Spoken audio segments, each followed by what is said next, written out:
नागपुर के पांचपोली police station के कुछ अधिकारियों पर गंभीर आरोप लगे हैं। स्थानीय नागरिक कीर्ति विनोद खड़गी उम्र 16 और उनके परिजनों ने शिकायत की है कि 6 नवंबर 2025 की रात उन्हें पड़ोसी वसंता हेड़ाऊ, बंटी हेड़ाऊ और सुनील हेड़ाऊ ने कथित रूप से गुंडे बुलाकर जान से मारने की नीयत से हमला किया। हमले की सूचना तुरंत 112 नंबर पर दी गई, लेकिन पुलिस लगभग आधे घंटे के बाद मौके पर पहुंची।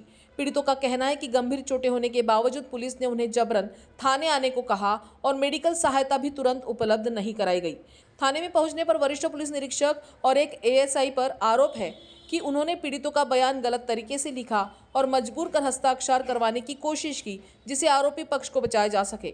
पीड़ितों ने पूरी घटना का विवरण लिखित रूप से नागपुर पुलिस आयुक्त को भेजा है और निष्पक्ष जांच की मांग की है।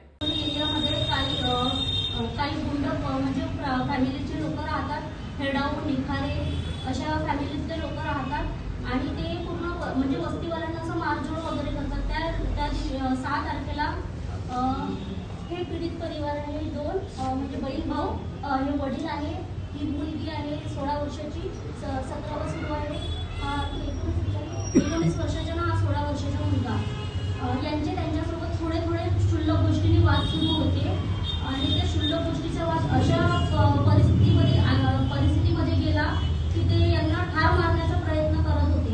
या अगोदर त्यांचे काही भांडणं वगैरे जेव्हा झाले तर माननीय राऊत साहेब, पंचपोलीचे पोलीस निरीक्षक राऊत साहेब यांनी म्हणजे क्रिमिनलला ते सपोर्ट करतात, यांना सपोर्ट कधी केला नाही। आम्ही वास्तुशास्त्र तिथे बघण्यासाठी त्यांना म्हटलं होतं की तुम्ही तिथे जा आणि चौकशी करा आणि त्यानंतर जे कारवाई करायची ते करा।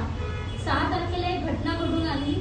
यांना 6 तारखेला 11 वाजताच्या दरम्यान वसंत हेड़ाऊ फॅमिलीतले आणि हे निखारे फॅमिलीतले जवळपास यांच्याकडे 45 ते 50 लोकांचा ताफा आहे आणि यांनी हेड़ाऊ फॅमिलीने काही गुंड अगोदरपासूनच बनवून ठेवलेले होते आणि त्या गुंडांनी आणि लपवून ठेवले होते।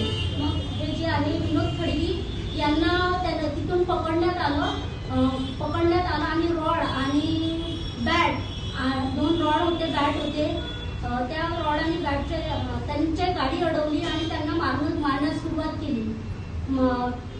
गोष्टीले आमच्या इथं झगडे करे, पाणी टाके, कचरा टाके, शिवागाळी करे, तर ते आम्ही बी पहिले रिपोर्ट देऊन चुकले, पण आमची रिपोर्ट कधी घेतली नाही त्यांना।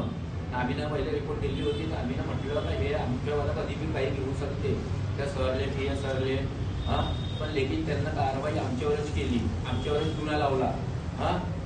आम्ही जेव्हा पहिले लेकिन त्यांना हे बी पोचे होतं, पण त्यांच्यावाला गुन्हा पहिले घ्यायचे लोक, पण आम्हाला त्याऐवजी मालूम नाही होतं। मी कामावरून आलो, 11:15 वाजता कुणाले फार्मसीत येत होतो, तर मग मी तिथं थांबलो, तर त्यामध्ये बेटा मला सोडून दे म्हणे, आता इथं तर मी घरी जातच होतो, माझी बिल्डिंग पहिलीच लागली होती, मला तिथंच रोखलं दुकानापाशी किराणा, मला मारणं चालू करत 10-15 जणांना तिथं खूपच, आणि मग माया पोरीले माया पोरायले सगळ्याले मारले, हे इथं नकं पूर्ण हे सगळं हे केलं त्यांना।